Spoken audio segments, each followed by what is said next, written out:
Eu tinha 20 e poucos anos, os vendedores estavam preocupados em comprar um carro novo e eu estava fazendo palestra em Nova York. Acho que eu cheguei em Nova York e tinha vice-presidente da IBM, Symantec, as empresas grandes. Os caras olhavam, o que esse moleque brasileiro tá fazendo aqui, né? Entendeu? Andando de Corsa. Andando de Corsa, eu tinha o meu Corsa ainda. E eu fui lá, fiz a palestra, esse Ralph Lockwood me recebeu, fez um jantar pra mim, botou 20 anunciantes e a gente fez a venda da empresa e os caras compraram. E ele me apresentou uma chinesa, falou, quer abrir uma representação em Taipei pra você. Eu abri a representação e eu fui pra China vender lá. Espetáculo. Então assim, eu vejo hoje a pessoa não quer fazer isso. Quer o mundo, quer mais direitos e menos deveres, né? E eu tava procurando problema, procurando o risco, mas embasado. Eu tinha feito inglês, eu tava fazendo MBA, eu tava estudando, entendeu?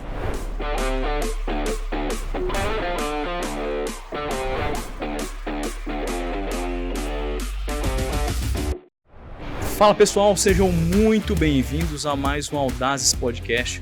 Podcast que traz para a mesa, traz para conversar conosco e com você aí que está nos assistindo, as maiores lideranças da saúde brasileira. Eu sou Rômulo Rocha, médico, empresário e host do Audazes Podcast. Tenho a honra de ter aqui comigo o grande Maico amigo, sócio, mentor. Seja muito bem-vindo, meu amigo. Obrigado, Rômulo. Mais uma vez, um prazer enorme estar aqui contigo para bater um papo com uma das lideranças da saúde que a gente tem trazido aqui. E obrigado a você por nos prestigiar.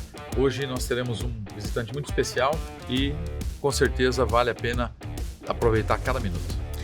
Maravilha, senhores. O Audazes Podcast, ele nasce e está comprometido com o seu desenvolvimento na gestão na saúde. A gente sabe que empreender, gerir dentro da saúde brasileira e da saúde mundial é complexo, é desafiador e você precisa se preparar. Então essa mesa aqui é basicamente uma mesa de conselheiros. Nos considere seu conselheiro nessa jornada. Nós iremos aqui compartilhar as nossas histórias e insights sobre gestão em saúde, empreendedorismo e missões de vida de quem realmente chegou ao topo da saúde brasileira. Hoje eu tenho a honra de ter aqui comigo ele, Alberto Leite. Pessoal, Alberto, eu o conheci há aproximadamente 6 meses, né, Alberto? Em um almoço. É impressionante a capacidade do Alberto de construção de relacionamentos, né? Nós tivemos um podcast ano passado com o Thiago Ligori, a gente falou muito sobre construção de relacionamentos no ambiente digital. Ele é o maior influencer do Brasil no ambiente digital. E eu acredito que você seja o principal influencer analógico, né? Um cara de relacionamentos mais próximos e em escala.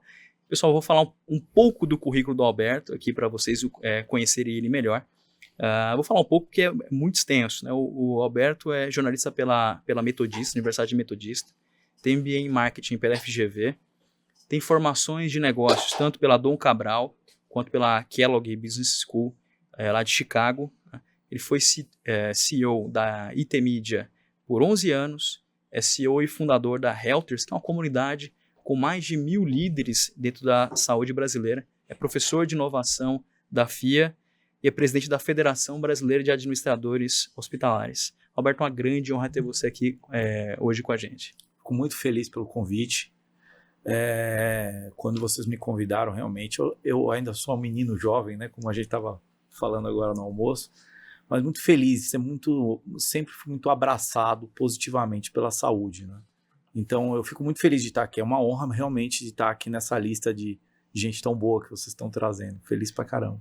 Maravilha. E Alberto, eu sou entusiasta de pessoas que têm formação de outras áreas vindo para a saúde, que agregam uma expertise fantástico. A sua formação, primeira formação é de jornalismo. Como é que foi esse teu começo no jornalismo e depois indo para a saúde? Como é que foi essa história de início de carreira profissional? Cara, é interessante porque assim, eu sou filho de médico. Que legal. Meu pai era diretor de hospital. Eu nasci em São Caetano do Sul, cidade pequenininha do ABC, e meu pai dirigia um pequeno hospital lá, a Beneficência Portuguesa de São Caetano. Conheço. Né? E por muitos anos eu vi essa relação do meu pai indo para o hospital de sábado, domingo, fazendo conta de hospital. Então, mas nunca imaginei que eu ia cair nesse mundo, né? E meu pai faleceu, eu era jovem, tinha 14 anos, e ele era também muito novo, então foi aquela perda na família, e eu logo depois me vi naquela encruzilhada do vestibular. O que você vai fazer da vida, né? Acabei indo para um lugar que eu gostava muito, que era comunicação, né? Então, fui fazer jornalismo. E por um tempo trabalhei em agências de comunicação, trabalhei em agência grande, média, pequena, tal, mas acabei caindo na IT Media, que era uma empresa de mídia, como o nome diz, né? Um grupo de mídia.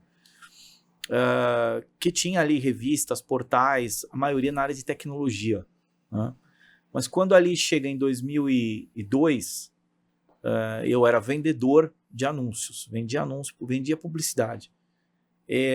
A IT Media recebeu um aporte de capital de um fundo, e esse fundo falou, pô, nós vamos mudar para outras verticais também, nós vamos entrar em outras verticais. E uma das verticais que surgiu foi saúde.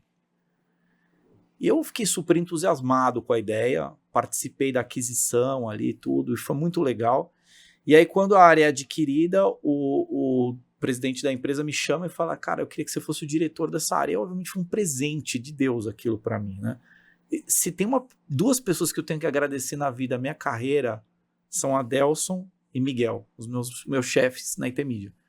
Porque eles me deram uma oportunidade de trabalhar numa área que tinha um legado da minha família, na área de saúde. E assim, logo cheguei em saúde animadíssimo, e assim, a área foi explodindo, crescendo ano após ano. Aquilo foi assim, foi onde foi minha carreira inteira, foi ali, né? Fiquei 13 anos lá e devo a saúde a isso. Então, a minha chegada em saúde foi meio que uma grande coincidência, mas ao mesmo tempo foi um abraço meu. Na hora que eu vi que era saúde, eu abracei e falei, eu não vou sair daqui, isso aqui é meu.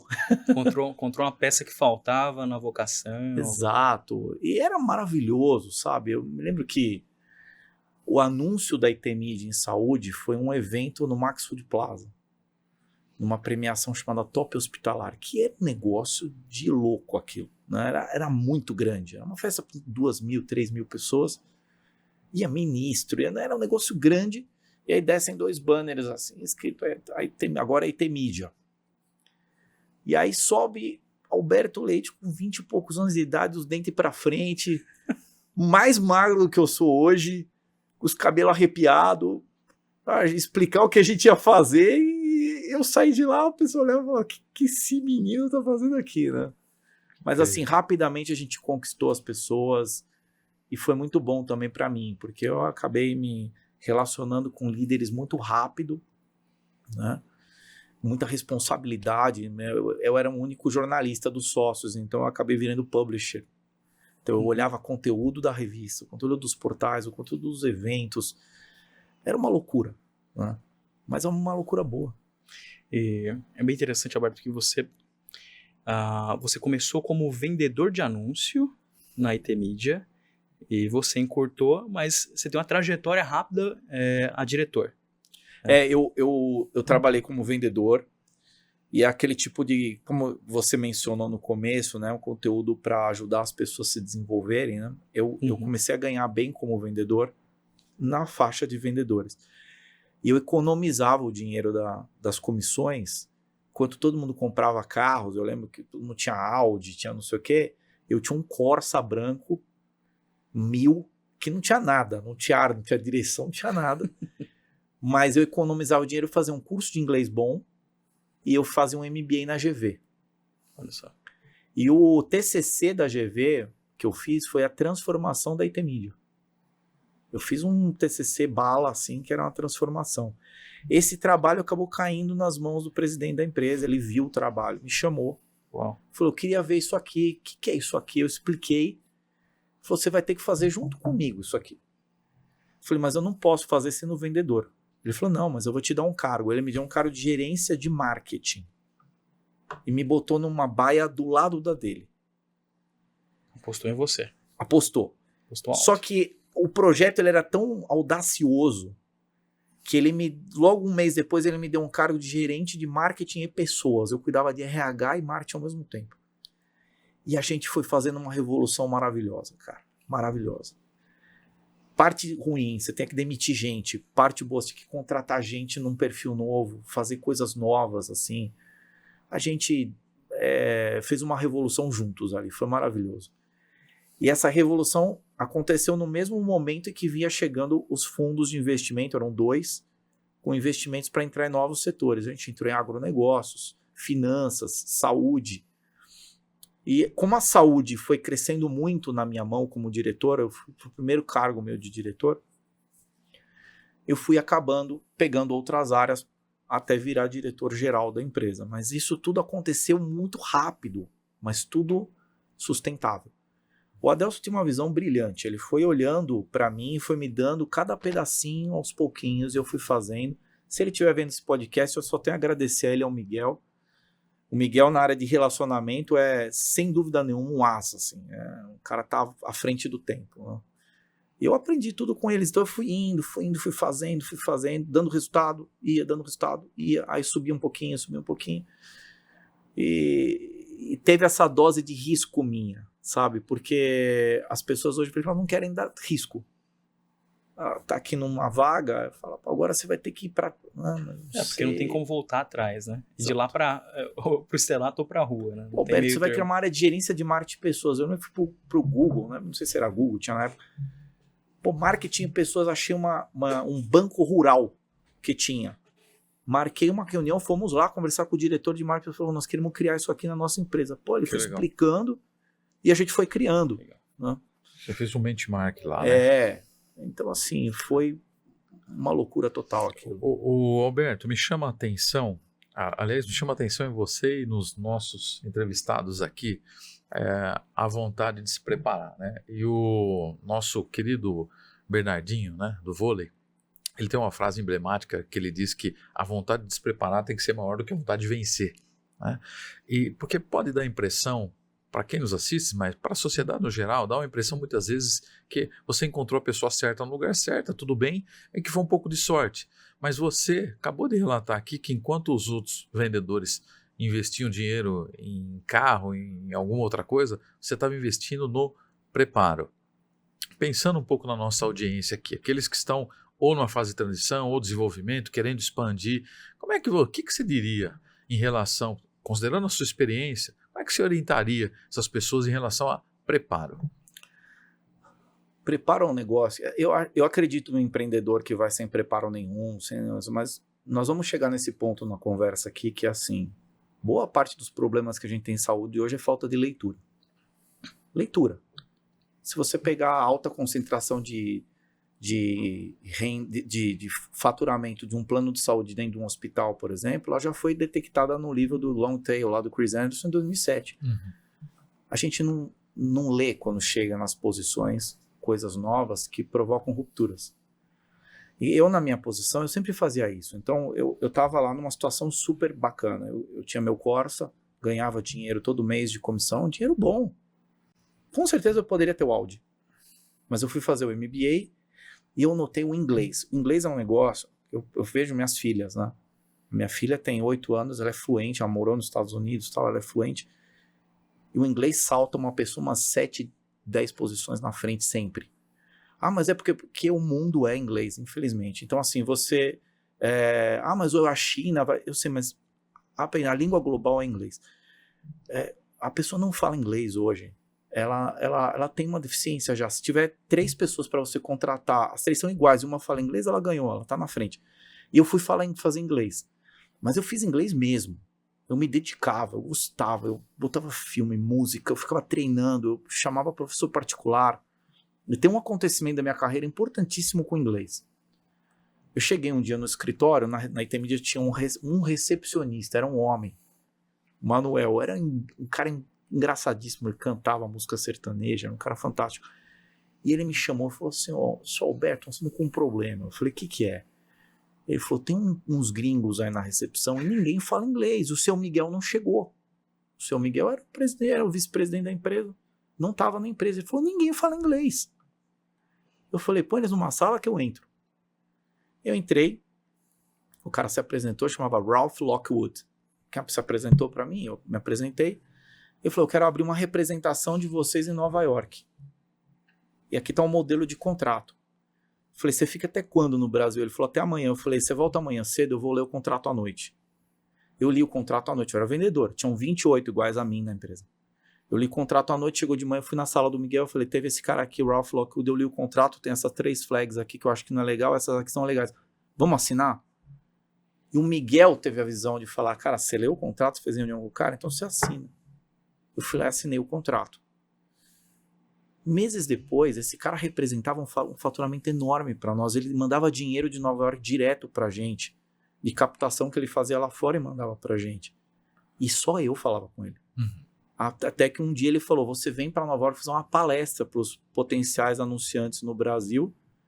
E eu fui fazer a palestra. Uau. E o Miguel falou, você vai. Eu peguei um avião e fui para Nova York. Eu tinha 20 e poucos anos, os vendedores estavam preocupados em comprar um carro novo e eu estava fazendo palestra em Nova York. Entendeu? Andando de Corsa. Andando de Corsa, eu tinha o meu Corsa ainda. E eu fui lá, fiz a palestra, esse Ralph Lockwood me recebeu, fez um jantar para mim, botou 20 anunciantes e a gente fez a venda da empresa e os caras compraram. E ele me apresentou uma chinesa, falou, quer abrir uma representação em Taipei para você. Eu abri a representação e eu fui para a China vender lá. Espetáculo. Então, assim, eu vejo hoje a pessoa não quer fazer isso.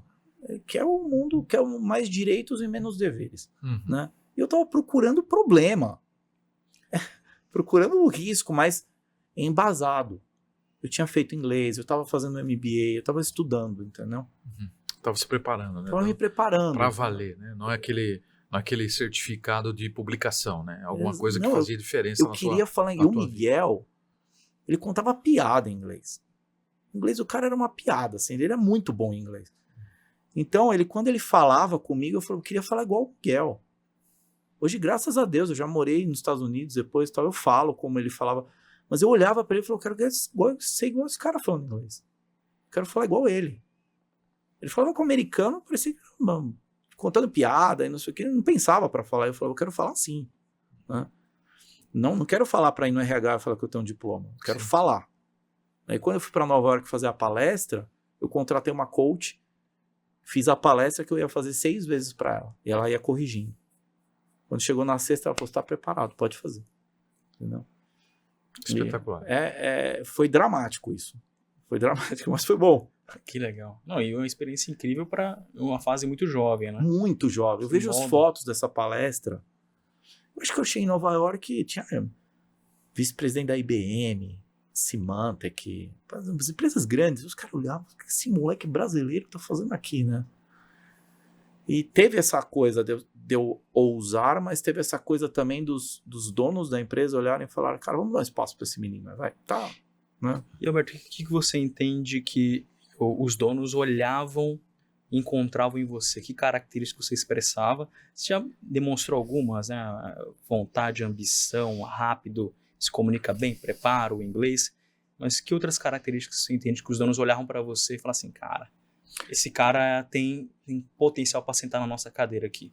Então, acho que uma das coisas era liderar as pessoas para fazer a mesma coisa. Né? Eu me lembro que antes de eu virar diretor-geral da empresa, eu já fazia às 7 horas da manhã o encontro de vendas das minhas áreas e as outras áreas vinham assistir também. 7 da manhã. Eles vinham até lá no auditório todos os dias de manhã. A gente fazia encontro de vendas e os caras iam. E eu não falava de vendas. A gente ia lá falar de como a gente poderia ser melhor naquele dia. Cara, coisas simples de como se portar, de como fazer as coisas. Eu descobri um vendedor, por exemplo, que ele chegava às 6 e saía às 3 da tarde. Porque ele morava numa região que tinha muito trânsito. E eu vi que ele tinha uma performance maior que os outros. Eu falei, convidei todo mundo a fazer a mesma coisa. E começou todo mundo a mudar de horário. Então, acho que os donos da empresa falaram, cara, esse cara deve ter uma liderança em cima desse povo. Aí o povo tá indo atrás dele, né? Ainda que não era submetido a você diretamente, não, mas você estava influenciando. Tinha uma influência, né? E a coisa da entrega, né, Rômulo? Eu me lembro que o primeiro plano de negócios que a gente fez para a saúde na Intermídia, a gente tinha um conselho independente, eram conselheiros independentes que iam lá dos fundos. Eu lembro que uma conselheira virou para mim e falou assim, o seu plano é só esse? Todo mundo veio com 150 páginas de PowerPoint, o seu tem 7, é isso aí o seu plano? Eu falei, eu pretendo entregar isso aqui, se eu entregar isso aqui, tá bom. E chegou no final do ano, a gente tinha colocado uma meta e a gente fez 300% daquela meta naquele ano.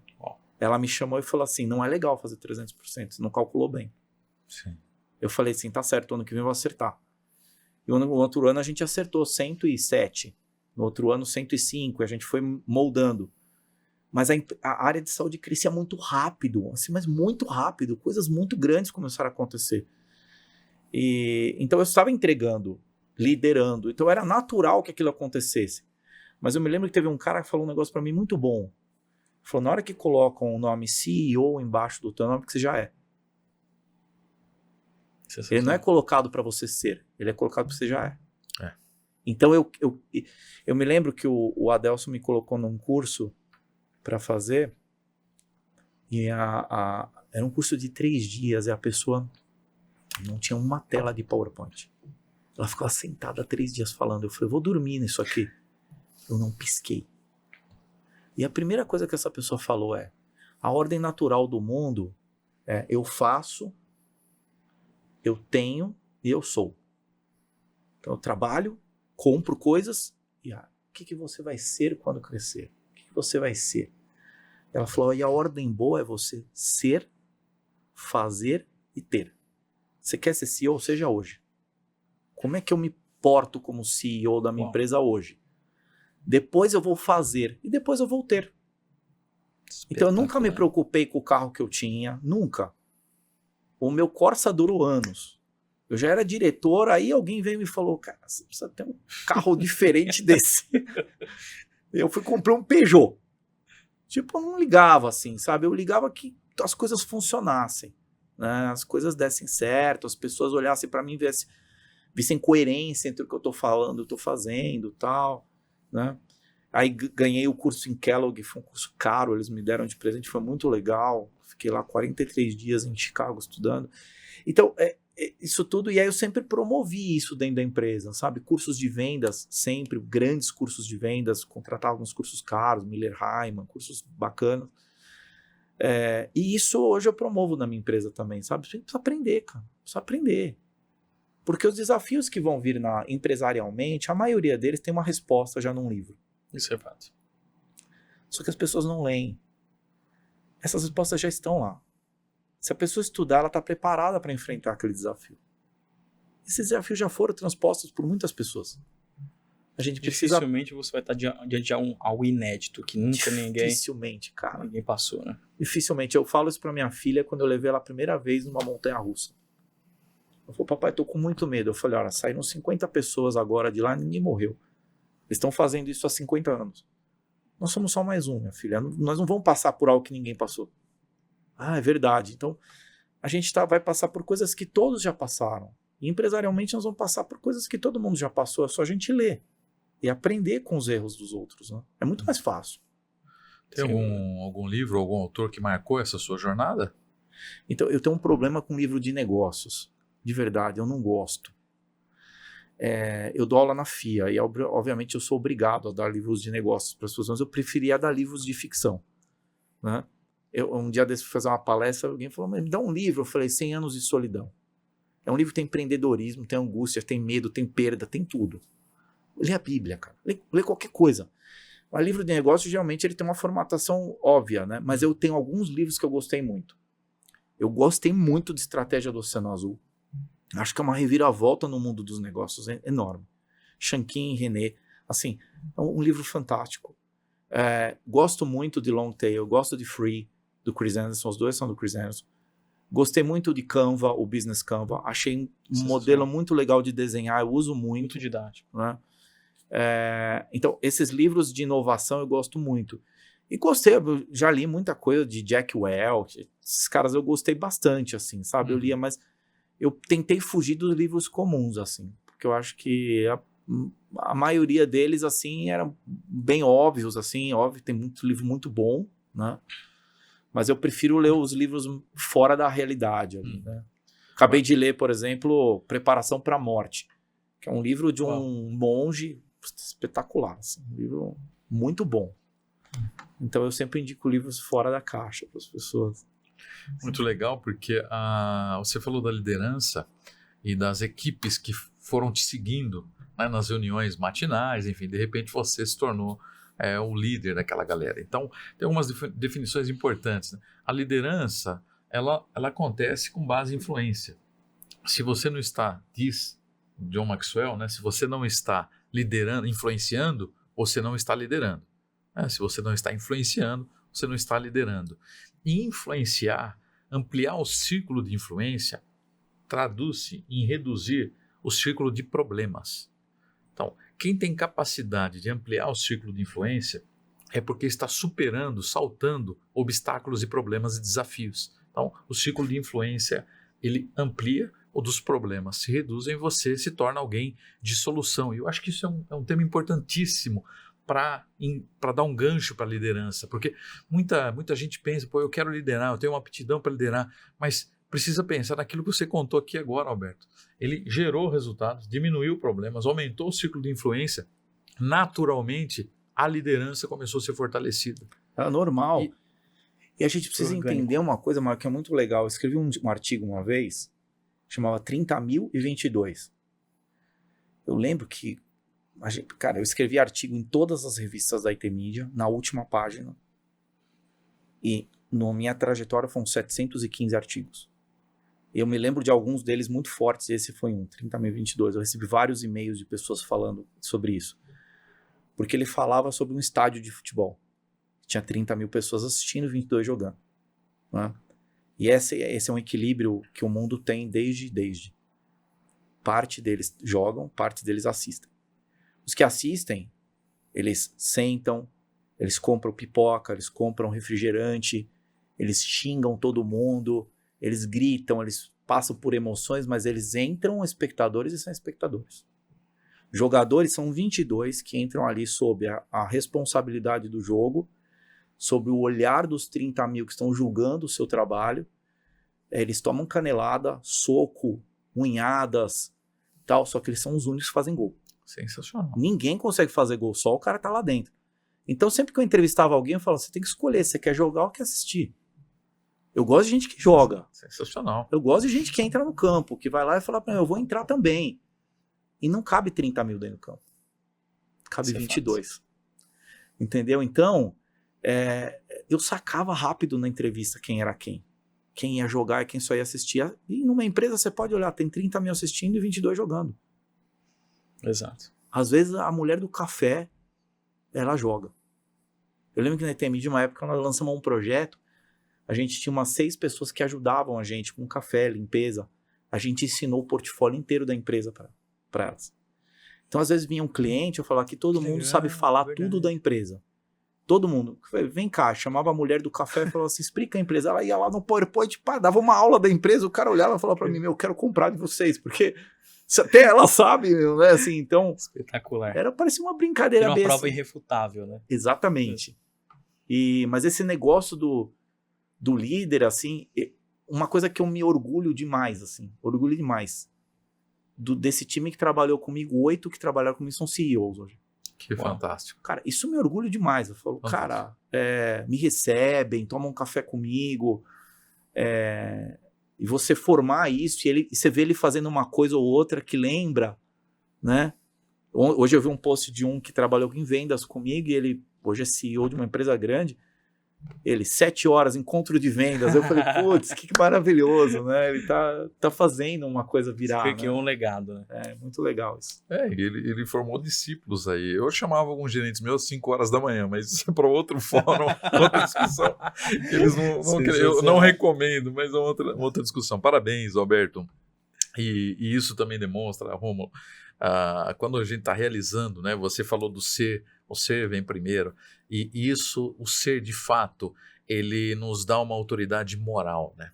É muito mais a disposição do que o cargo, é muito mais aquilo que você é do que um cargo como CEO, como diretor, mas você tem uma autoridade moral que supera o cargo, e isso de fato influencia, lidera e gera resultados. Parabéns.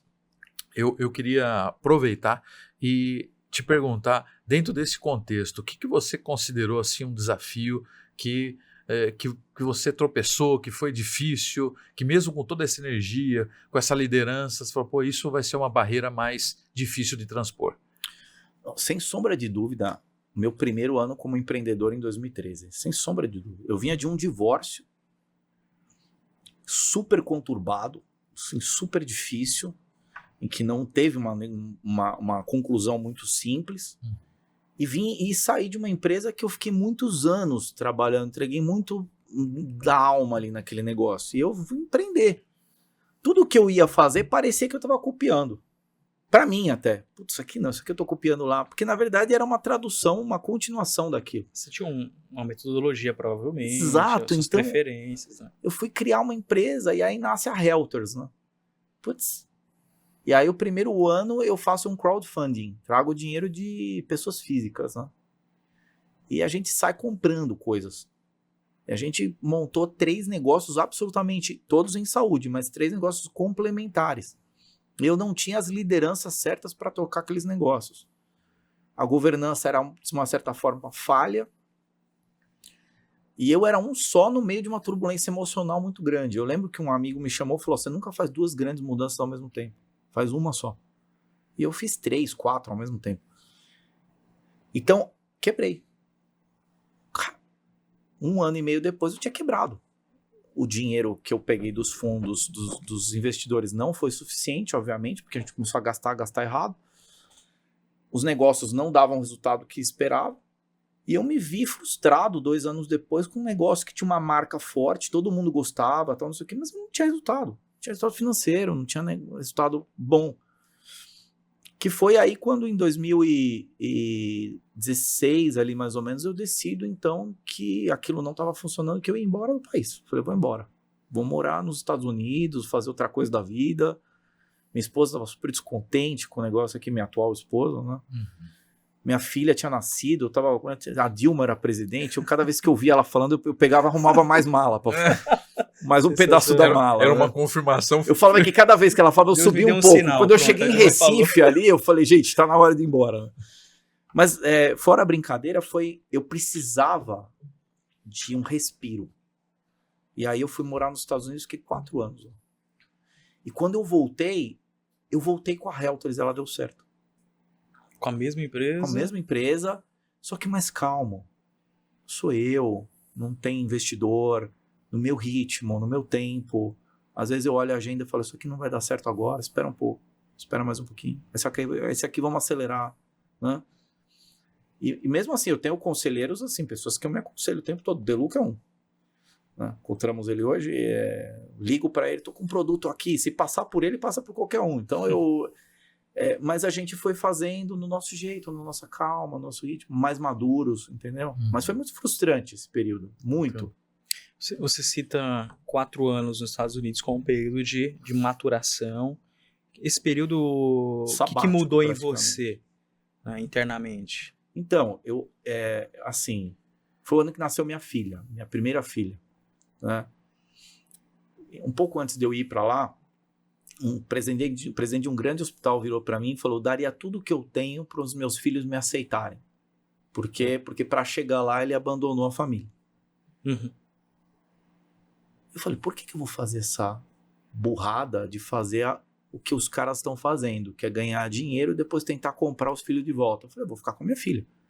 E ela nasceu e eu passei os 4 anos dela acompanhando ela. Eu vi o dia que ela andou, eu vi o dia que ela comeu a primeira vez que ela falou a primeira palavra, eu estava do lado dela. Isso não aconteceu à noite ou no final de semana. Aconteceu numa terça, 2 da tarde, uma quarta, 9 da manhã, que seguramente se eu estivesse trabalhando fora eu não teria visto. Então eu não troco isso. Não tem preço isso. Espetacular. Né? E aí teve esse amadurecimento, o relacionamento meu com minha esposa ficou espetacularmente melhor, né? Uma parceria fantástica. E a gente conseguiu fazer um negócio muito louco, que era tocar uma pequena empresa brasileira morando nos Estados Unidos, online, antes da pandemia. Bom. Porque nós estamos em 2017. Uhum. Os funcionários trabalhando cada um num canto. Quando chegou a pandemia, o pessoal falou, mudou nada. Vou morar com a minha esposa, que é minha sócia, e meus funcionários vão trabalhar online e vai dar ruim. Vai ter divórcio, vai ser o quê? Eu e minha esposa, a gente era MBA nisso, a gente estava 4 anos, a gente estava rindo. A gente vai passar disso tanto. Foi um dos melhores períodos de família, foi a pandemia. A gente trabalhava de casa online. Os 3 rindo em casa, porque a gente vivia isso o tempo todo. Fantástico. Uhum. Passamos muito bem assim, mas muito bem. Né? Tenho saudade da época da família, não da pandemia, mas tenho saudade da época da família ali, entendeu? Era muito tranquilo. Alberto, fantástico, porque você está trazendo a conversa um valor fundamental que a gente pouco trata com profundidade aqui, que é a família, né? Que é um pilar poderoso para aquilo que a gente vai fazer, para levar a gente onde a gente quer, né? A família faz isso. Como é que você recomenda?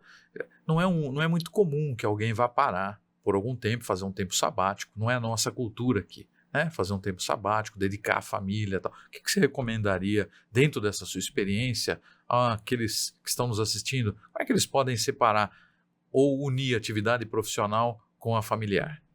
Então, esse é um negócio difícil. Graças a Deus, eu tenho um grande exemplo.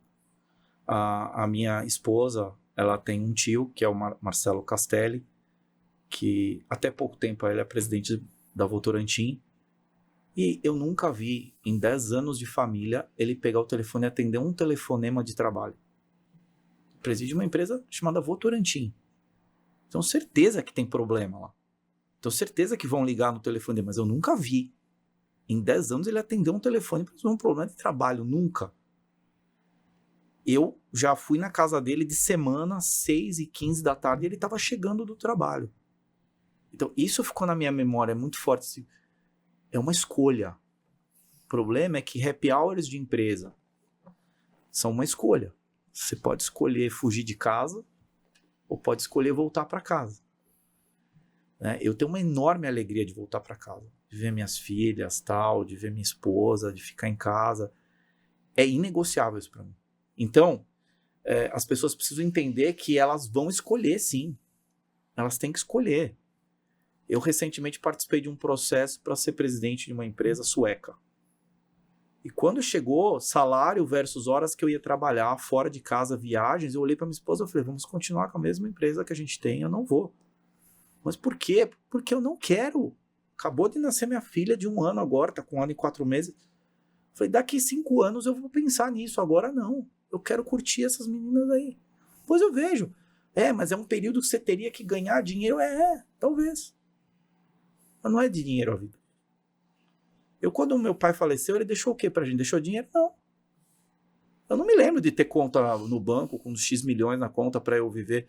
Eu acho até uma loucura esse negócio de aposentar filho quando nasce. Pessoal, meu filho nasceu, ele já tem dinheiro pra... Gente, um dos maiores motivadores da vida do ser humano é boleto. Com certeza. Pega na classe, quando você estudava numa classe de ginásio, os ricos e os pobres.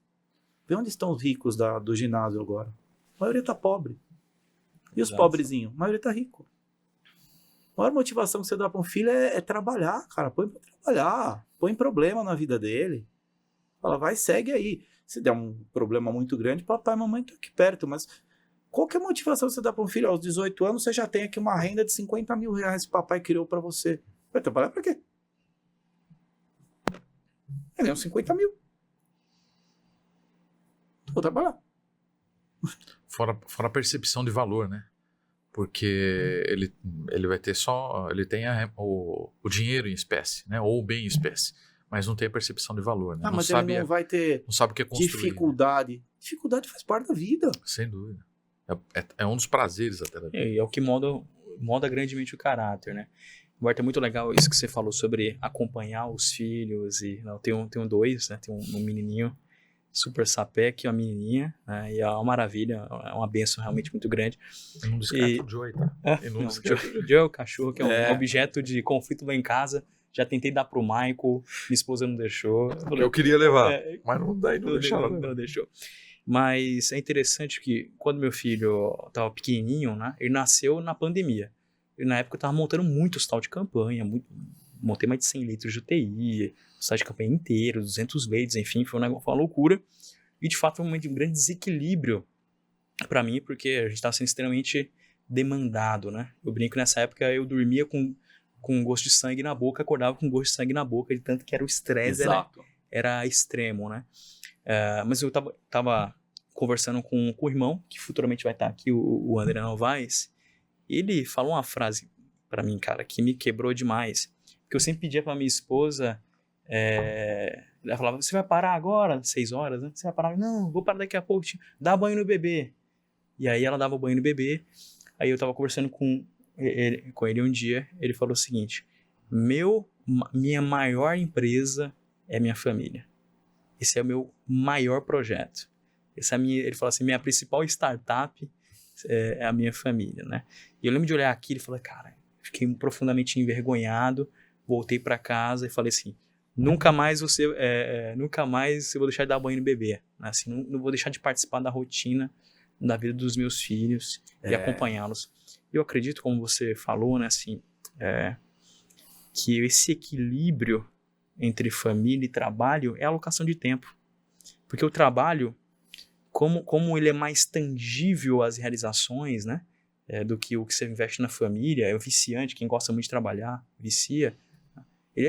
Se você não der limite de tempo para ele vai consumir o tempo. Então, estabelecer o orçamento de tempo para cada área da vida, eu entendo que para mim foi o que realmente me trouxe equilíbrio, porque eu sou workaholic por natureza, pelo meu perfil comportamental, enfim, mas das 6 horas, minha esposa, se eu estiver em casa, ela bate na porta já com as crianças, já começa a criançada a invadir o escritório, entendeu? Então, isso já ajuda a manter um problema, assim, tipo, tem um evento no outro dia, né, tal, fico das 6 até as 8, embarcar ou volto pro escritório, que é dentro de casa, né? Mas eu não deixo de ter esse tempo, porque a criança, a família, ela, eu não sei, eu acho a coisa mais importante. Tem gente que acha que não, né? Eu tenho amigos que falam, pô, uma loucura isso que você faz. No momento que você tinha que ganhar dinheiro, não sei o quê. Tá bom, mas cada um tem o seu. E eu acho que você falou uma coisa aqui muito importante, muito orientadora, Alberto, que é a escolha. E o poder de escolher é nosso, principalmente para o público que nós estamos conversando aqui, são médicos que, na sua absoluta maioria, têm o poder sobre sua agenda, sobre sua rotina. Total. Né, de fazer suas escolhas. E eu sempre passei uma dificuldade como a do Rômulo aqui, o workaholic, trabalhando muito e tendo prazer em muito trabalho, até identificar que essa ausência na família fazia falta para a família e fazia falta para mim também. Bastante falta. E foi quando a Suzy Fleury, que é minha mentora, muito querida, ela me disse o seguinte, enquanto você não colocar na tua agenda, utilizar a tua agenda para colocar compromissos de família, você não vai tirar tempo para a tua família. Então, a partir daí, eu comecei a alocar na minha própria agenda de trabalho o meu momento com a família. Então, você imagina que, me permita contar aqui uma experiência recente. Meu sogro está numa cadeira de roda, tem 82 anos, está com um probleminha. Então, ele está há muito tempo, ele estava num apartamento sem sair. Nessa alocação de agenda, no meio de semana, eu tinha minha atividade pela manhã e pedi então para minha esposa, falar, coloque o sogro dentro do carro, porque terminando aqui, eu vou levá-lo para almoçar em Serra Negra, né? Então, me desloquei com ele, peguei a estrada, almoçamos juntos lá no meio de uma semana. Então, o significado para ele foi muito profundo, né? O bem-estar dele muito profundo, mas a semente, o que eu plantei com a minha família foi fundamental, foi fantástico e aquilo mexeu comigo, aquilo me fez melhor para poder render mais, para poder pensar melhor, para despressurizar, né? As empresas hoje em dia é muito comum, elas têm uma área de despressurização, né? Com uma mesa de sinuca, com alguns puffs e tal, talvez a gente pudesse pensar em que despressurizar é uma agenda com a família. Né? Bem melhor. Bem melhor. Espetacular. Alberto, então você tem esse período de 4 anos ali nos Estados Unidos, imagino que tenha adquirido outras habilidades, conhecido muita gente nova, teve amadurecimento técnico, mas imagino também, como você falou, amadurecimento psicológico, total, mental, espiritual tenha sido preponderante, né? Quando você volta para o Brasil, então você reinaugura, reativa a Helters. Isso. Como é que foi essa tua trajetória desde essa reativação? Não foi fácil, não, porque eu pensei em ser executivo de novo, até tentei, fiquei 1 ano ali numa empresa, tal, tentando, tal, mas acabei achando que a minha esposa estava querendo entrar em medicina já, ali, depois das filhas foi fazer medicina, eu incentivei demais, falei, não, ela prestou, eu parecia aquele pai com a filha do lado comemorando, né? Ela passou, a gente comemorou, ela entrou em medicina, e aí eu falei, pô, vou continuar assim, né? E aí a gente reestruturou o negócio, redesenhou, e ele começou a dar certo, mais clientes, foi, né, ganhando corpo, né? Graças a Deus a gente tem um excelente relacionamento na área de saúde, né? Que é parte, acho que, grandiosa do que a gente fala aqui, parte do networking.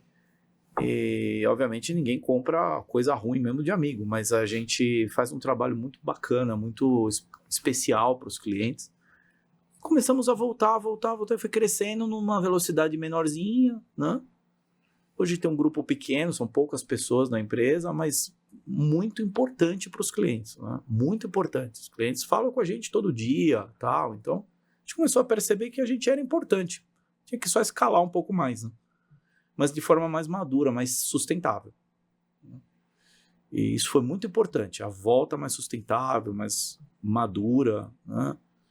E aí voltamos em 2022, fizemos um evento no Brasil, aí fomos fazer em 23 outro, 24, fomos crescendo. Os jantares, as aproximações, o serviço de leads e tal, aí começamos. Hoje virou uma maquininha lá, tá? Muito legal. Eu fiquei impressionado, assim, porque acho que a primeira coisa que a gente se impressionou quando conversa com você, eu falo que você conhece todo mundo da saúde, mas todo mundo, cara, eu fiz o almoço com ele 6 meses atrás, eu fiquei impressionado. Esse cara, ele é o Bill Clinton da saúde. Eu digo Bill Clinton porque o Bill Clinton é um networker de essência, né? Ele, quando estava na campanha, anos antes de disputar a eleição de governador do Arkansas, ele catalogava, anotava todo mundo que ele conhecia um por um e sabia essa história em nome, milhares de pessoas, sabe? Então, eu vejo muito essa característica em você, né?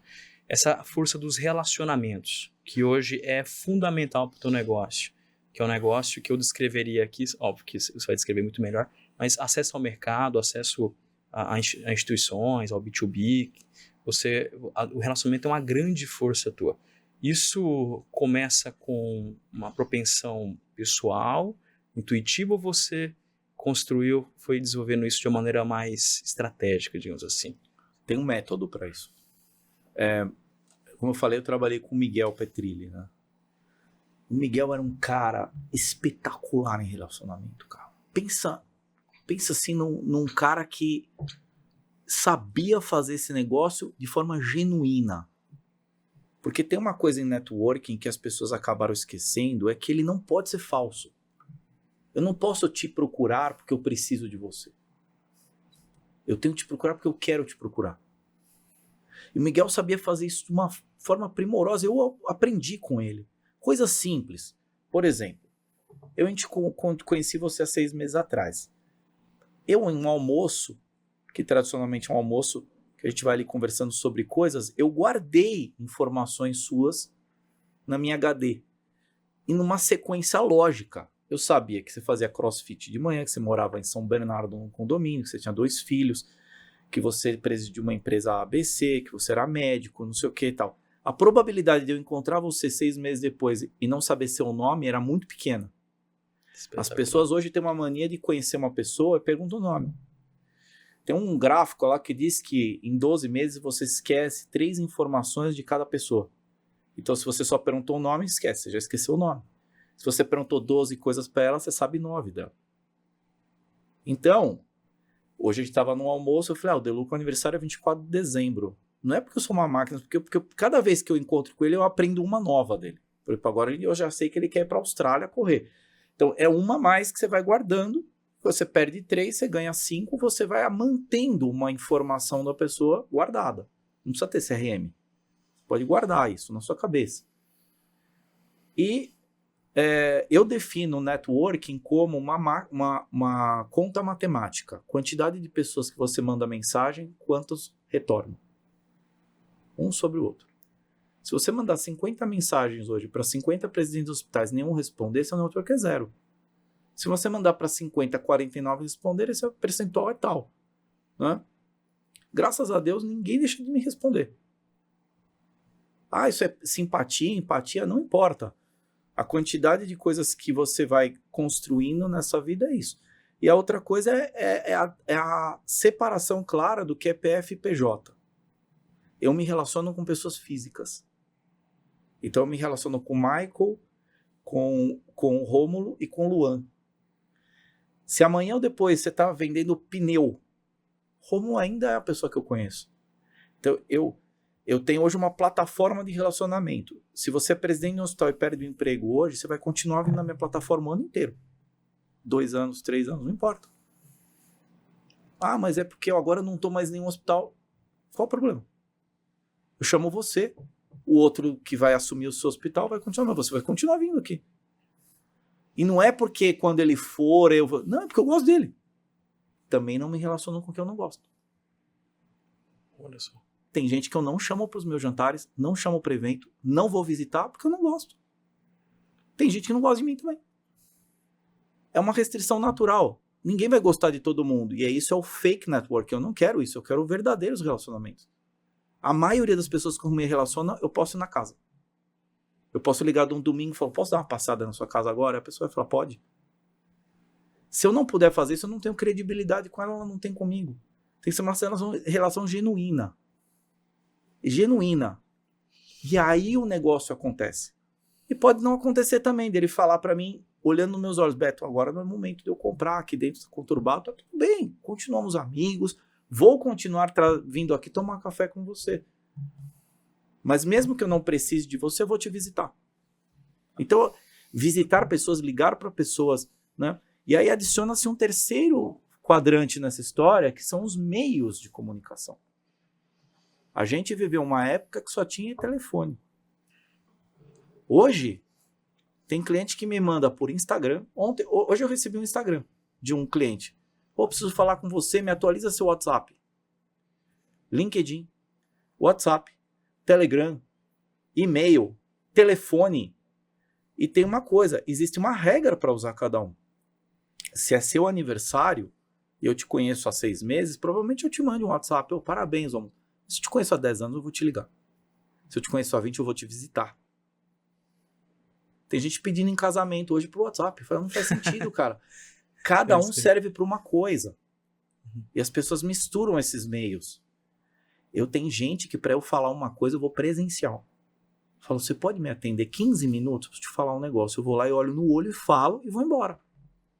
Pelo menos a pessoa sabe que eu respeito aquela relação suficiente para pegar um carro, atravessar a cidade, sentar com ele, olhar para ele e falar alguma coisa para ele. E vou embora. Tem gente no mundo do WhatsApp, tem gente que eu nem escrevo. E se eu não escrevo, não te convido, não sei o quê, porque a gente não tem relacionamento, tá tudo bem. E tem gente que eu já ouvi falar, ele não gosta de você, acha você não sei o quê. Eu falo, tá bom, tá tudo bem. Eu não vou tentar conquistá-lo. Já tá formatado lá na cabeça da pessoa quem eu sou e tá tudo bem. Né? Tem gente muito boa em saúde, tem gente muito ruim. Para alguns eu sou bom, para alguns eu sou ruim, não tem problema. Mas para quem tá no meu networking, cara, eu tenho que ser bom de ir na minha casa. E, Alberto, acho que a chave do bom network é a generosidade, né? E eu vejo essa característica muito em você. Mas como que você, dentro dos seus relacionamentos, você pratica você tem que sempre agregar mais do que você pretende receber, né? E como que você vai conduzindo isso? Como é que você agrega para os seus relacionamentos? Porque eu vejo assim, as pessoas têm um respeito muito grande por você, todo mundo te conhece, você conhece todo mundo, você tem uma grande influência, né? Isso você construiu ao longo de muitos anos, né? Sim. Mas de uma maneira muito estratégica, que como você está dizendo aqui, inclusive com base em uma referência que você conheceu, né? Mas como que você consegue agregar uma proposta de valor para quem se relaciona com você? E então, esse público que é dificílimo, o público da saúde, eu desconheço um público mais difícil de acessar do que diretor de hospital. É muito complexo. A saúde, ela por si só, ela tem 3 características muito fortes nela. Ela é conservadora, pragmática e credenciatória. Então, vamos imaginar que você não trabalhasse em saúde, como você é médico, mas vamos imaginar que você nunca tivesse trabalhado em saúde e criasse uma startup e hoje fosse vender em saúde. A influência digital, ela é importante, você ter lá todos os trabalhos digitais, talvez, para a saúde. Se você quiser vender coisas para enfermeiros, 3 milhões no Brasil, quiser vender coisa para radiologista, para médicos, tal, né? Mas nem indústria farmacêutica, que manda muito nesse negócio, faz isso. Eles mandam propagandista te visitar. Porque ela é conservadora, pragmática, credenciatória. Você está aqui por quê mesmo? Quem te mandou aqui? Da onde vem? Eu sou da empresa AAA. Que empresa é essa? De que qual grupo? Não, nós montamos agora uma startup. Quem está por trás? Qual fundo? Minha mãe e meu pai botaram dinheiro. Você já tem algum cliente case? Ou seja, ele está procurando o credenciamento seu. Né? O seu credenciamento. Se não tiver credenciamento, você não vai entrar. Né? Então, a saúde tem essa complexidade enorme, né? E eu tento ser o mais social possível nisso. Então, por exemplo, se Michael me fala assim, Beto, eu preciso muito conhecer Rômulo, que é do Hospital A, primeiro eu vou ligar para Rômulo. Rômulo, Michael é um cara brilhante, tem essa credencial, eu queria muito te apresentar. Faz sentido? Você fala, beleza. Aí eu vou e apresento. E fico em cima dele, ó, você não vai errar com o Rômulo, cara. Por quê? Porque eu apresentei. Então, meu nome tá lá. Entendeu? Só que você tem que fazer isso em escala. Então, para você ter uma ideia, lá na Helters, em janeiro, nós produzimos 194 reuniões. Uau. Em janeiro. Espetacular. Reuniões efetivas, né? Realizadas. Reuniões realizadas entre negócios, entre clientes nossos e potenciais compradores. Né? 194. Eu tenho um time de 6 pessoas. Aí você fala assim, mas o que tem por trás disso? Todo o método, todo o formato. E você tem que acompanhar. E tem horas que você tem que falar, o cliente fala, eu queria vender em tal hospital. Fala, não é a hora, cara. Espera uns meses. Por quê? Porque você sabe que não é a hora. Você vai sujar o teu cartucho. Porque você tem um cartucho com as pessoas. Você tem uma carta na manga que alguém vai usar uma vez ou não, ou nunca, entendeu? Eu não posso ligar pro Deluca todo dia e falar do Deluca, eu preciso de você hoje, eu preciso de você amanhã, eu preciso de você, então, 1 vez por ano, 2 vezes por ano, né? E tem pessoas que eu tenho mais credibilidade de ligar sempre, falar sempre e tal, mas ter essa sensibilidade também é importante, né? Para você acessar as pessoas, para que as coisas aconteçam. Óbvio que cria valor pro outro lado também, por quê? Imagina que você está sentado numa cadeira de presidente e você quer comprar caneca hoje. Você entra no Google, tem 1.500 empresas que fazem caneca. Não, mas o Beto me trouxe um cara aqui que é o presidente da empresa que faz as melhores canecas do mundo.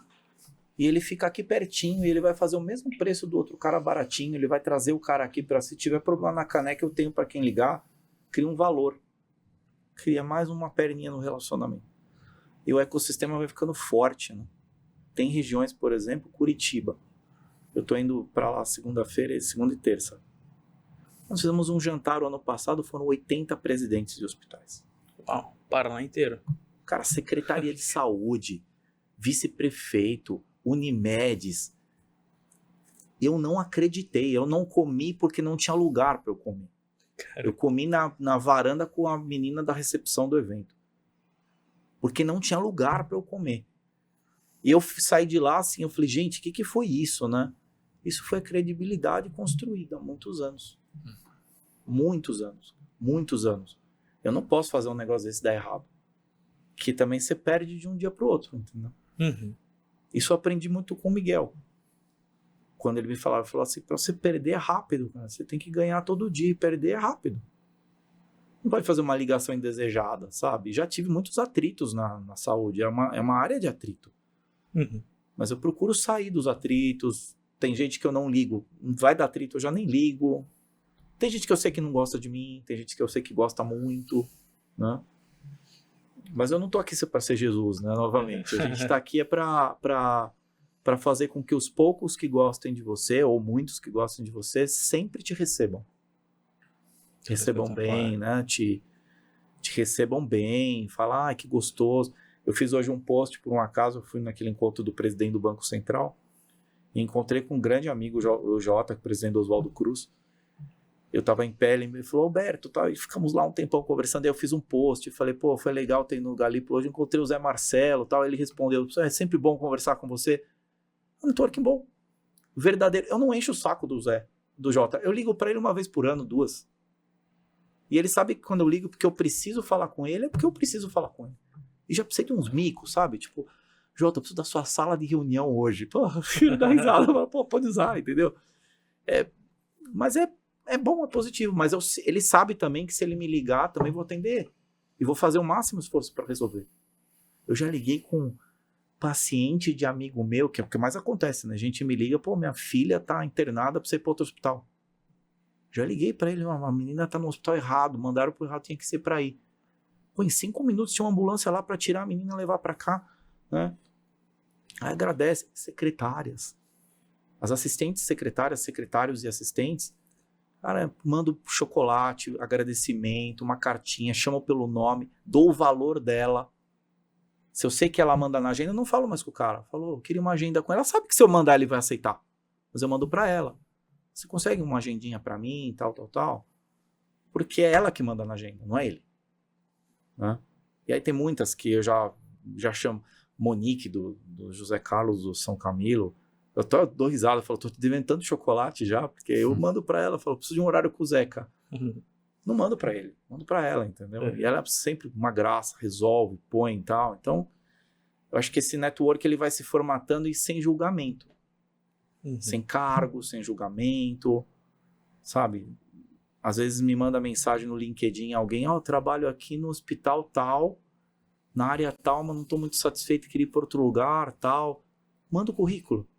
Mando, e eu não pego o currículo e guardo, eu mando para 25 mil pessoas, aí a pessoa me liga, me chamaram em tal lugar, falaram que você mandou lá, eu falo, pô, que legal, vai para lá, legal, tá bom. Por que não? E eu não tô esperando que ela vire presidente e me procure. Meu ato foi feito, cara, tá tudo bem. Generosidade. É um ato de, é o que você falou, network é 90% doação.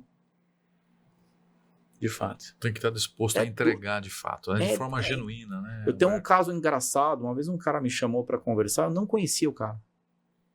Ele falou, pô, eu sou presidente de uma empresa grande, top 10 aí no Brasil de saúde. Eu não conhecia o cara. Eu sou presidente, fui presidente executivo, saí agora, tal, pô, me falaram de você e tal, e eu tô querendo montar uma agenda de relacionamento para mim, que já é estranho.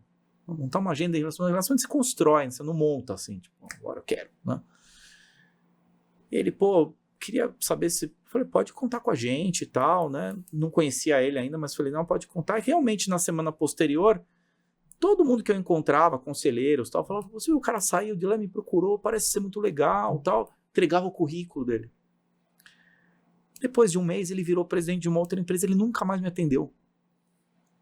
Nunca mais me atendeu. Eu mandei 1 ou 2, 3 mensagens, o cara não me atendeu nunca mais, cara. Então é um oportunismo, é o network oportunista. Esse cara, se um dia perder emprego e me procurar, eu nem vou atender mais, porque não é assim que funcionam as coisas. Né? As coisas têm que ser genuínas e verdadeiras. Network não é um número. Não é quantas pessoas eu tenho no LinkedIn. É quantas pessoas você tem que você mandar vão responder. Aí eu escutei essa frase, essa exata frase de um presidente, um grande, dos maiores hospitais aqui privados de São Paulo, no almoço com ele falando que o valor dele, como presidente do hospital, o que ele, com quem ele fala e responde ele. Claro. Que ele manda mensagem e ele tem retorno. Isso é o motivo dele estar lá ocupando a cadeira que ele ocupa. Roberto, queria perguntar para você, ao longo da tua trajetória, especialmente agora dentro da Helters, que é um negócio que ele depende muito de relacionamento, o que essa tua ênfase em construção de relacionamentos autênticos, baseados em generosidade, né? Eu diria que plantando muito, sem esperar colher, sabe que vai colher, mas você não está diretamente pensando, vou falar com tal pessoa porque daqui a um tempo, né? Não é uma coisa de A para B imediata, né? O quanto que isso foi importante para te trazer até hoje na posição que você está. Sem dúvida, sem sombra de dúvida. Relacionamento verdadeiro, você ouve até, não vai por esse caminho que você vai se estrepar. Tinha almoçou com o Deluca hoje. É um cara que eu escuto e ele é crítico, ele é ácido. Ele vai no ponto, olha, isso aqui não vai dar certo. Isso aqui não é legal, isso aqui não escala, isso aqui não sei o que, tal. E eu escuto. Eu volto para casa e falo, ele falou, o que eu vou fazer? Então, é importantíssimo essas pessoas. Hoje eu tenho formalmente 3 conselheiros comigo. Pessoas que eu escuto sempre, para tudo. Um é o André Giordano, da Fundação Zerbini, que é o superintendente lá. Cara espetacular. Veio do Itaú. Hoje, superintendente de um negócio grande, que praticamente ali é a parte que é o CSC do Incor, do HC e tal. O cara, né? Uhum. O Valdir Ventura, do São Cristóvão, que a gente comentou hoje, e o Newton Takashima, que acabou virando nosso sócio lá na empresa. que vendeu o Hospital Brasil lá para a Redditor, lá foi o primeiro hospital de São Paulo que foi vendido para a Redditor. São pessoas que eu escuto em todos os sentidos, coisa de família, às vezes eu preciso de um contato que eu não tenho, essas pessoas marcam um almoço, me chamam, apresenta para a pessoa. Eles estão num tempo diferente do nosso. Os 3 são mais velhos que eu, eles estão num tempo diferente. Eles conhecem uma coisa que eu não conheço, então eu escuto. Né?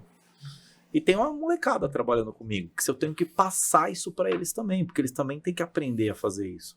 Então hoje, por exemplo, eu tenho gente que trabalha comigo, a Bárbara, por exemplo. Pô, ela já tá conhecendo todo mundo, já fala com todo mundo. As pessoas ligam para... É engraçadíssimo. Eu tenho uma estagiária na empresa, a Raíssa, que ela era uma fofa, super educada e tal. E um dia ela virou para mim, eu tô aqui falando com o Rached. Eu falei assim, qual o Rached? Ela falou, presidente da Unimed de Curitiba. Porra, terceira ou segunda maior Unimed do Brasil. Eu tô aqui conversando com ele no WhatsApp, e aí eu fui ver a conversa meio que informal, assim, ela com o cara, marcando uma reunião para um cliente nosso. Eu falei, você tem noção de quem é esse cara? Assim, é melhor nem explicar, porque é melhor que seja assim, porque é de gente genuíno. pra gente. Entendeu? Natural, né? É muito legal isso, cara, é muito legal. Você vê isso, vai passando, né, pra baixo, assim, as pessoas vão pegando o teu estilo de ser e tal. E em que momento que você entendeu que precisava de conselheiros para acompanhar a tua jornada? Sempre tive. Sempre. Seja informalmente ou formalmente, Sim. mas eu sempre tive, porque assim, eu gosto muito dos indianos. Eu sou muito fã de indiano. Indiano é um bicho complicado, cara, que a gente não consegue entender. Eles são uns caras muito bons. Eles têm uma inteligência fora do normal, seja na parte mais pragmática, de matemática, física, não sei o quê, seja na parte espiritual. E esses caras casam com pessoas que os pais escolheram. Você fala, pô, mas isso é antiquado. Vai ver o índice de divórcio lá. É pequenininho, porque os pais sabem como eles são. Sabe que ele gosta de uma mulher assim, A, B, C, D. Eu tenho um amigo indiano, amigo vai na minha casa, que casou, a mulher vai junto com ele, eles se conheceram no altar. Cara, E são muito apaixonados diferente, né? um pro outro, entendeu? É que nossa cultura não absorve isso, mas a gente também não tem a cultura de ouvir os mais velhos. De ouvir quem passou por pelo mesmo problema. Eu escuto. Se o cara falar pra mim, meu, isso aqui vai dar tudo errado, poderia até falar, mas eu vou continuar tal, mas pô, é mesmo conselheiro, um cara que gosta de mim. Ele quer o bem de mim, entendeu? Então vou abrir uma flag negativa, que isso aqui pode dar errado, né? Eu sempre escutei. Às vezes informalmente, às vezes formalmente, mas formalmente sempre tive.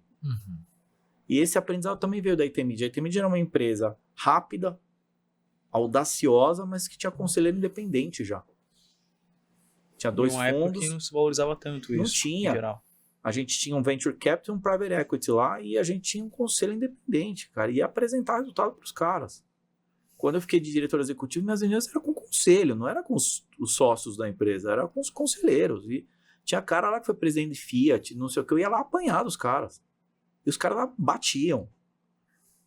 Mas ao mesmo tempo eles acreditavam quando você tinha um bom plano, falando, esse plano é bom, vamos investir nesse plano. Então você tinha uma bagagem que você aprende a... Eu sempre gostei disso. O cara hoje que é CEO de empresa não quer ouvir ninguém, tá bom, pode ir. Mas melhor ouvir, cara. A chance de dar errado é enorme. É né? lógico. Os caras já passaram por essa trilha.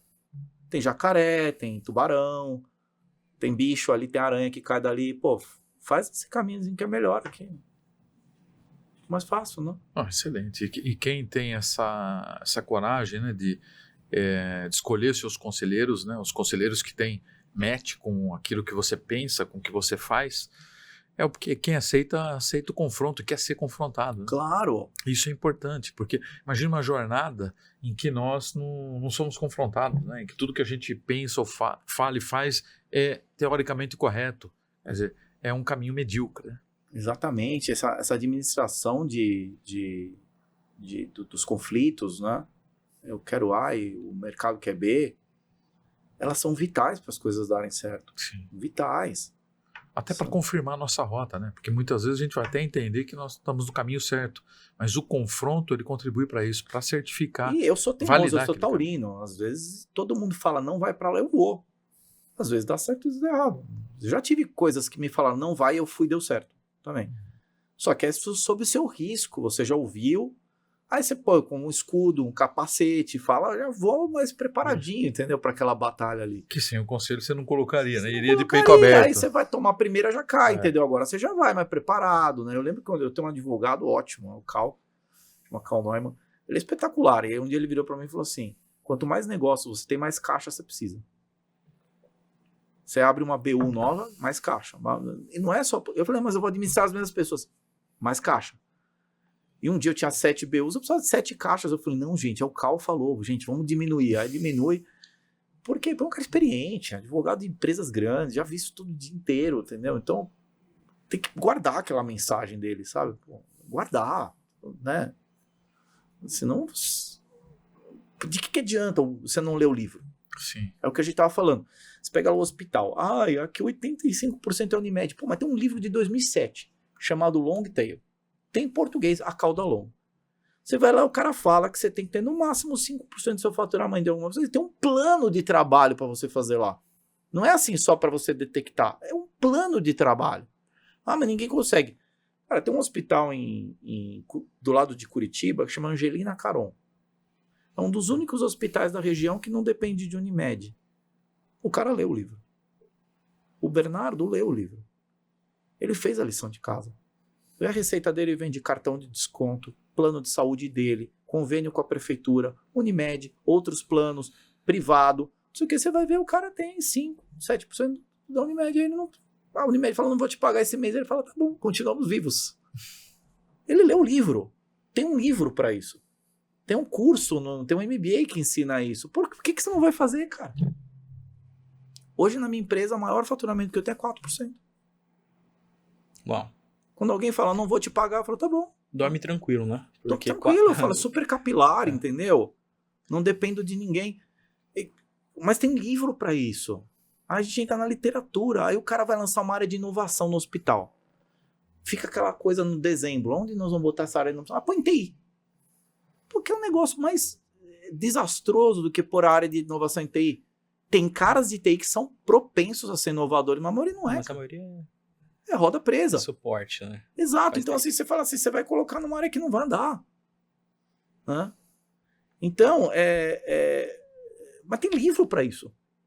Tem Blue Ocean para ensinar isso pro cara, mas o cara não leu. Aí é difícil.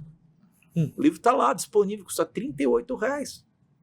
O cara baixa, lê, tem resuminho. Não quer? Entra no SlideShare, tem um PowerPoint pronto lá. De alguém que já fez. Na mesma área. Tem TED Talks de graça. O cara não vê. Ele prefere enfrentar o problema sozinho, sem as ferramentas, sem recursos, sem ter aprendido. E obviamente vai dar errado. Sim. Não, e esse é um dos princípios que a gente utiliza aqui muito no Audaz, né? Porque o ramo de saúde é muito específico. Tem pouco, eu diria assim, pouca material de lideranças, então a gente está olhando muito para gerar esses insights para o nosso público, né? Você está falando de provocação, o Maico também falou de conselheiro provocando, né? O Maico como meu conselheiro, as piores provocações, né? Porque ele, como me conhece, ele sabe como me provocar, né? Então ele fala, eu estava fazendo certo plano de negócio, um planejamento, ele fala, Rômulo, você tá fazendo isso com improviso, está mediano. Cara, eu queria morrer, cara. Falei, eu vou voltar, vou fazer tudo de novo, vou pesquisar. Eu vou provar para ele que isso aqui é o melhor do mundo pro cara aceitar, né?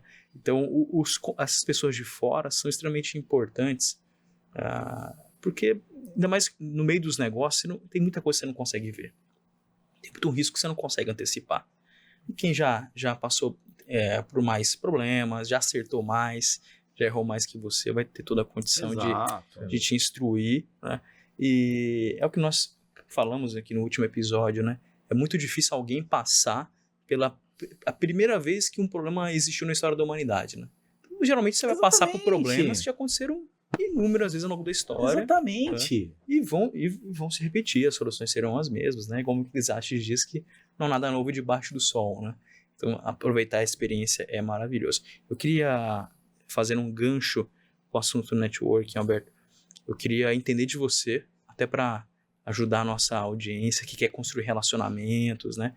E eu vejo o quanto que isso é um desafio, porque o médico, o profissional da saúde, em geral, não entende o poder dos relacionamentos. E tem oportunidade. E uma coisa que pra mim eu sempre fiz, eu nunca puxei saco de líder nenhum. Não. Mas eu sempre quis ser um cara que tá ali pra agregar. Então, por exemplo, assim que eu saí da residência de neurocirurgia, optei por sair, deixar a residência, empreender, mas eu tinha que trabalhar. Eu trabalhava no Hospital Bosta da Saúde. Lá o diretor era o saudoso Luiz Hauser, um cara incrível, que eu tenho uma admiração gigantesca, infelizmente faleceu. Mas esse cara era um excelente gestor. E ele era conhecido por ser um cara mais austero, um alemão, com bigodão, então o pessoal morria de medo dele, cara. Ele ia lá na lousa, na sala de emergência tinha uma lousa, né? O paciente tal, pendência tal, plano terapêutico tal, diagnóstico tal. Cara, todo mundo, quando esse cara aparecia, né, o pessoal, cada um se enfiava num buraco. Eu, como plantonista, falei, eu vou falar com esse cara, eu vou antes dele, quando ele passar aqui, eu vou passar essa lousa aqui com ele, entendendo cada caso, sabendo cada coisa, para mostrar que eu tô fazendo um bom trabalho. E nem tinha muito plano do que ia acontecer, não tinha a mínima ideia. Mas resumindo, todo plantão que era o meu plantão, tava lá eu, 8 da manhã, caso na ponta da língua, todos os pacientes com hipótese diagnóstica, plano terapêutico atualizado, com um desfecho de quando, se é de alta, se internar, se não. E o cara ficava maravilhado, né? E eu dava cara a tapa, ele me questionava, Rômulo, e tal coisa, então consegue tal coisa. Em vez, eu poderia simplesmente fazer meu trabalho, mas eu me expor lá e construir um relacionamento com ele, cara, em um mês eu virei o chefe de pronto-socorro.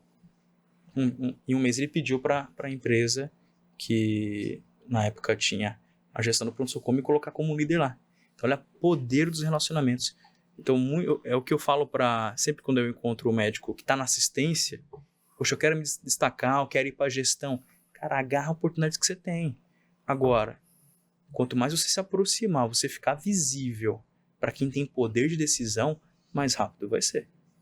Fica visível, cara. Com bom trabalho, expõe seu trabalho. Se você for aquele plantonista que entra de cabeça baixa no hospital, faz seu mínimo, ou você pode fazer seu máximo, mas você volta para casa sem construir relacionamentos, sem tangibilizar valor para quem está ali no hospital, você tem uma chance mínima de evoluir, né? Exatamente. E aí a ousadia, a capacidade de se destacar, né? De mostrar o próprio trabalho, né? Tem uma frase que eu gosto muito do Schwarzenegger, cara, que ele fala que uma das grandes diferenças dele é que ele é um bodybuilder midiático, né? Então ele fala o seguinte, workout and advertise, né? Ou seja, o cara vai malhar, vai treinar e vai divulgar. Vai treinar e vai divulgar, né? Ou seja, mostre tudo que você está fazendo, né? Mas voltando para o gancho aqui de networking, Alberto, como que você mantém essa rede de relacionamentos? Se você falou que ela não é fácil de ser mantida, os relacionamentos, né? As pessoas mudam de emprego, enfim, a vida delas muda. Como que você mantém essa rede ativa, punjante, agregando valor e também conseguindo criar oportunidade de negócio através dela? Acho que acho que se todo mundo pudesse fazer uma curva ABC em casa das coisas, ia ser muito bom, né? Então a pessoa tá lá, ela trabalha numa empresa, ela faz uma curva ABC e fala assim, cara, quem é A? Não é o presidente. Quem é A são aquelas pessoas que eu preciso estar 100% do tempo antenadas com elas, retornando, mandando mensagem. Por quê? Porque são as pessoas com quem eu mais me relaciono. Não é puxar saco de chefe, mas às vezes até gente embaixo, né? Mas são aquelas pessoas que precisam mais de mim, eu preciso gastar mais energia nisso. No meio é aquela pessoa que você fala, beleza, eu vou falar de vez em quando, tal, e tem aquelas pessoas embaixo que você fala, eu vou começar a manter um relacionamento, tal. Então hoje, por exemplo, na região de São Paulo, por exemplo, eu procuro ir em todos os eventos que eu puder, dentro dos horários da minha família, lembra? Sem extrapolar. O cara me chamam para happy hour todo dia, eu não vou. Não vou. Minha esposa já até sabe que não precisa nem se preocupar, porque eu não vou. Eu vou quando é essencial, cara. Você fala assim, eu tenho que ir, ela já sabe que é porque eu tenho que ir. Mas eu vou nos eventos que tem, relacionamento, tal, papapá. Aí eu vou muito para Curitiba. Porque lá tem uma base também, eu vou lá a cada 15 dias, 40 dias, 30 dias, eu vou para lá. Nordeste, nunca vou. Eu faço online. Tenho relacionamento? Tenho. Tem relacionamento com o presidente do hospital em Paraíba, Recife, Salvador. O Edu, cara, da Santa Casa, puta brother nosso. Eu ligo uma vez por ano, mando mensagem, Edu, como é que você tá, cara? Pô, beleza. Se eu ligar pra ele de Salvador e falar, preciso dormir na sua casa, ele vai falar, vem. Entendeu? Espetacular. Mas eu não faço isso, não ligo toda hora e tal. Agora, Curitiba, São Paulo, são praças que eu tenho que ter um relacionamento muito forte, tenho que ligar toda hora pras pessoas, porque o negócio tá todo girando em cima desses dois, assim. Mas se liga alguém de Porto Alegre pra mim, né? Santa Catarina, ô Beto, vamos fazer não sei o que, vamos, eu dou atenção pras coisas, eu ponho horário, eu atendo as pessoas, né? Quando eu não consigo ajudar, eu falo, putz, acho que eu não consigo ajudar, não conheço tanta gente e tal. Mas eu sinto a dor das pessoas, cara, e as pessoas sentem a minha também, sabe? Se eu ligar pra alguém e falar, estou precisando de ajuda, o cara para pra ouvir, né? Mas essa manutenção, ela dá trabalho, porque você tem que imaginar o seguinte, que você tem que reciclar, e ao mesmo tempo você tem que voltar sempre nas pessoas, né? Então eu te conheci 6 meses atrás. Vamos dizer que não houvesse o podcast. Bom, gostei de você, a gente tem uma idade parecida, filhos, 2 filhos, nos conhecemos na mesma cidade. Eu cheguei pro Ednilton, falei, você é um cara tão legal hoje, com uma agenda tão interessante e tal. Vou manter mais contato com ele. Provavelmente eu tinha te ligado 2 meses depois, vamos tomar um café de novo, não tem negócio. Não tinha negócio entre a gente, não ia vender nada pra você, nem você ia comprar nada meu. Mas é um cara da mesma idade, gostei, falei, porque legal, né, ter um relacionamento com ele. E tem gente que eu tenho uma amizade que tem 90 anos de idade que eu vou, o Bros, arquiteto Bros, mais conhecido arquiteto hospitalar, tá com 9,2. Toda vez que eu encontro com alguém, eu falo, fui no Bros, a pessoa fica com uma cara de tipo, eu achei que ele já tinha morrido, vai, né? Eu falo, não, fui na casa dele, a Vera fez um bolo de limão, a gente comeu, foi super legal na sala dele, ele me deu um livro de presente, ele é um fofo, não sei o quê. Daqui 6 meses eu vou ligar pra ele, pô, vou tomar um café na sua casa.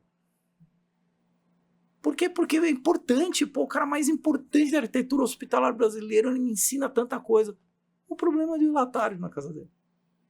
Mas não vou ganhar nada. Não vou ganhar nada, cara. Só experiência, um abraço num amigo que eu gosto muito, ele tá de bengalinha. A gente senta na varandinha da casa dele, ele pega uma aguinha gelada, põe, a gente toma. Que delícia, cara. E todo mundo que eu falo isso fica com uma cara como se estivesse fazendo doação. Eu não tô fazendo doação, cara, eu gosto dele. Eu gosto dele. E quem eu não gosto, eu não vou visitar. Mas é porque é importante. Vou arrumar outro cliente igual, importante igual. Mas se eu não gostar, eu não vou. Porque é genuíno. Quando eu não gosto, eu não vou. Eu não vou. Porque eu vou falar, cara, eu vou lá pra fazer cena. Muito interessante isso, porque isso é uma ótima reflexão, né? Nos dias de hoje isso não é comum. E isso que você está dizendo, né, traz muito à tona uma ética de caráter, né? Quer dizer, você está falando aqui frequentemente de um network verdadeiro, sincero, genuíno, que agrega, que troca. Eu sou muito brincalhão, Michael, muito brincalhão. Quem me conhece, se você entrar no meu Instagram, meus amigos, tal, tem meu Instagram, eu ponho piada o dia inteiro no Instagram, eu sou muito piadista, eu brinco com todo mundo, tal, eu sou muito piadista. Tem gente que não gosta. Tem gente que não gosta, o cara é muito brincalhão, tal. Eu tenho tatuagem no braço, tal. Tem gente que não gosta. Eu respeito, tá tudo bem. Mas quem gosta, gosta. Falar, esse cara é legal, entendeu? Então, tem um episódio muito bom, eu fui jogar uma vez golfe com o Edson Santos, do Vita. E aí eu fui jogar um buraco, fui bater uma bola, eu pus a bolinha, ele falou, não, Alberto, joga com essa bolinha aqui, cara. Eu trouxe essa bolinha aqui, você vai ver, é diferente, testa com essa. Pô, na hora que eu bati, a bola explodiu, era uma bola de fumaça. Eles estavam deitados, gargalhando no chão. Sensacional. E eu falei, isso é relacionamento. Se ele pode fazer isso comigo, eu posso fazer com ele, é relacionamento. Sem dúvida. Aquela cena dele deitado no chão, se matando de aquela fumaça na minha cara, aquilo mostrou que era networking de verdade, entendeu? É isso. E muito prazeroso. Você acaba né? de dar uma ideia boa pra gente. Onde é que vamos jogar golfe? Nossa, mas foi uma Comprar uma explosão. bola. Se um dia a gente jogar golfe com o Alberto, a gente Tomar joga Mas Joga aquele bola, negócio bolinha. assim. Pô, aí uma outra vez a gente foi jogar e um dos caras caiu no lago pra pegar uma bola e ele caiu no lago, saiu todo molhado. Então.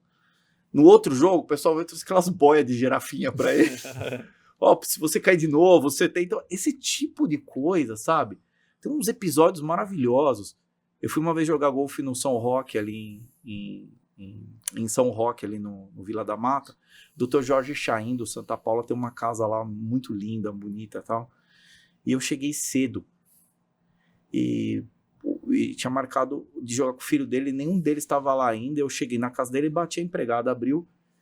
Eu falou, oi, tudo bem? Eu falei, então eu marquei com ele, mas eu cheguei cedo demais. Ela falou, não, pode entrar e esperar. Eu entrei e fui pra geladeira direto. Peguei alguma coisa pra eu tomar e tal. E aí ele chegou. Você imagina a cena, ele chega na casa dele de campo, tô eu, na geladeira dele pegando coisas. Aí eu olhei pra ele e falei, fazer o que aqui na minha casa? Aí ele falou, mas é um petulante demais, né? Mas se você não conseguir fazer isso com alguém, não é relacionamento. É só uma pessoa que você tá querendo se impressionar ou impressionar, entendeu? Tem que ser assim. Você tem que poder abrir a geladeira. Sim, é atrair pro círculo íntimo mesmo. Exato. Muito bom, parabéns. Cara, que aula fenomenal. Estou profundamente impactado, Alberto, com as tuas lições, com a trajetória de muita velocidade, e é um cara tecnicamente altamente preparado, né, Maicon? Também com esse componente humano, Sim. construção de relacionamento, e, assim, para mim tá muito claro por que você chegou até onde você chegou, né? Realmente tem um mérito imenso. Vou abrir aqui para nossas considerações finais, e pedir para Maicon e Alberto vocês deixarem uma mensagem para nossa audiência, especialmente para quem está começando, quem está nessa trajetória, né, sonhando em ser um gerente hospitalar, um diretor de hospital, um empresário, né? Muito relacionado à construção de relacionamento. Rômulo, tem duas coisas que eu deixaria como reforço aqui para quem vai assistir, para poder revisar, e que me chamaram muito a atenção. Uma em relação ao preparo, porque eu gosto muito disso, acredito, ou penso que o Brasil precisa muito desse tipo de referência, de estímulo. Você falou aqui frequentemente de leitura, né? Provocação para leitura, e isso é fundamental. Agora, me chamou muito a atenção, eu tive praticamente aqui uma redefinição do que é network, né?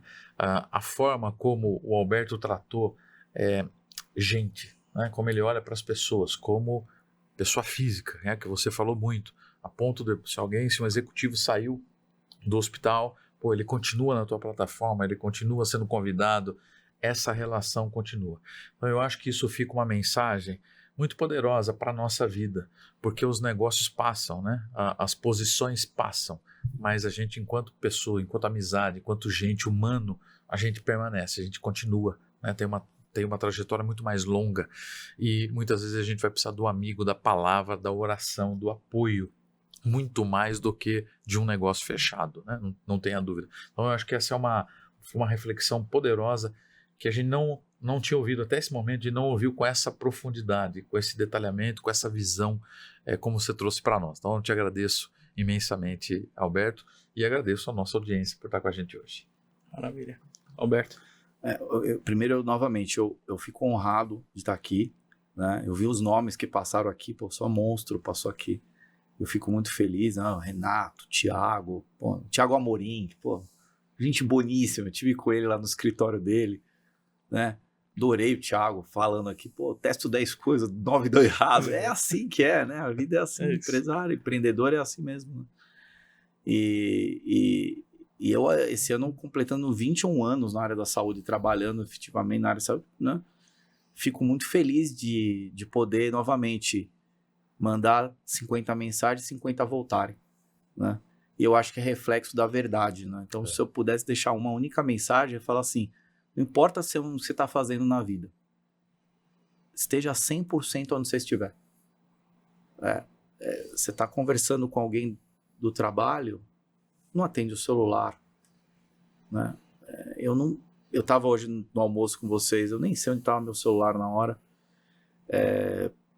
Se eu tô no celular, eu estou no celular, né? Aí o Deluca até brincou lá, o cara falou, tá ocupado? Aí tô ocupado, né? Então, ser legítimo e ser Tem aquele mindfulness, né? Estar 100% onde você tem que estar. Cara, esse é o segredo do mundo. Eu tenho uma banda de rock há 30 anos, de rock brega.